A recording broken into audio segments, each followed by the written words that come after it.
Millet দিয়ে তৈরি কাবাব, momo, egg roll, cake, হালুয়া, পোলাও, পায়েস থেকে শুরু করে হরেক রকমের মিষ্টি ও নোনতার পসরা সাজিয়ে বাঁকুড়ায় শুরু হয়েছে মিলেট মেলা।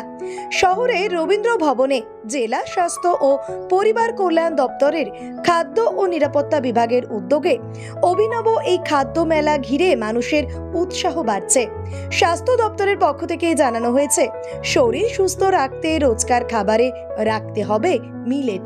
জোয়ার, বাজরা, রাগির মতো মিলেট দিয়ে তৈরি এইসব খাবার খেলে দূরে থাকা যাবে সুগার সহ একাধিক রোগ থেকে।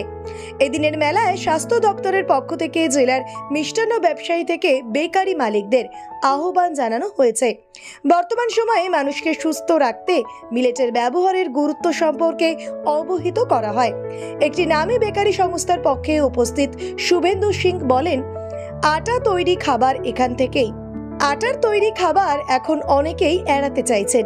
সে কারণে খাবারের গুণগত মান বজায় রেখে ক্রেতাদের চাহিদা ও স্বাস্থ্যের কথা মাথায় রেখে মিলেট, বাজরা ব্যবহার করে বিস্কুট ও কুকিজ বাজারজাত করার উদ্যোগ তারা নিয়েছেন বলে তিনি জানান। শহরের বিশিষ্ট মিষ্টান্ন ব্যবসায়ী গোপাল চন্দ্র বরাট বলেন, রাগি, বাজরা, ঘাস, চাল দিয়ে বেশ কিছু মিষ্টি তৈরি হয়েছে। দাম একটু বেশি পড়লেও মানুষের স্বাস্থ্য সুরক্ষায় তা অনেক বেশি কার্যকরী বলে তিনি জানান।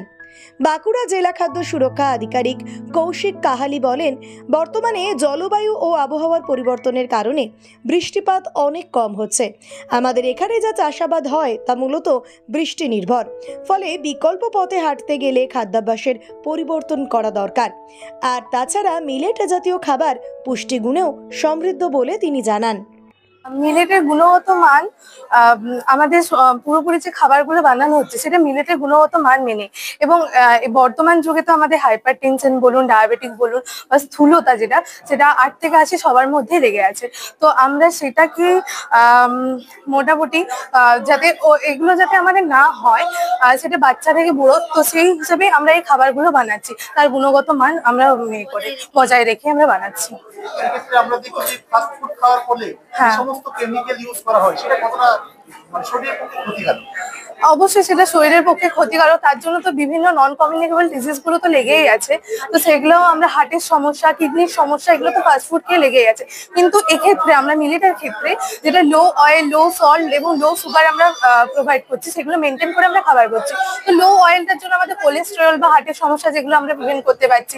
লো সল্টের ক্ষেত্রে আমরা হাইপার টেনশন প্রিভেন্ট করতে পারছি। লো সুগারে আমরা স্থূলতা বা ওবেসিটি যেটা হচ্ছে, ডায়াবেটিক, এগুলো আমরা প্রিভেন্ট করতে পারছি। লো ফ্যাটও আছে।